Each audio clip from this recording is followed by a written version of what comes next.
Leo, my fire babies, positive vibes, motivation, inspiration, elevation, love, light, positive energy, goodwill, peace and healing, abundance and prosperity all your way. Please like, share, comment, and subscribe if this page has been a blessing to you. Check out my link tree. Link is in the bio. I do have some special treats there for you.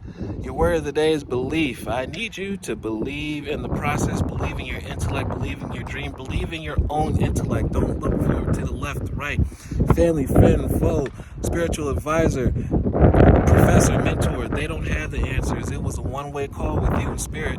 So believe that you're on the right path. And don't falter, don't stop, don't halt. Continue to move forward and manifest the life that you have in your mind, because only you can see it. And once you manifest it, everyone will be like, oh, I understand now.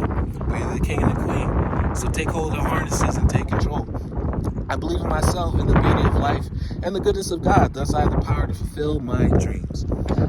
The will of the Almighty supports me. So if you have the support of the Almighty, how can you fail? You can't. So keep on going. My life is showered in divine light, and my heart opens to the power of the universe. Therefore you succeed.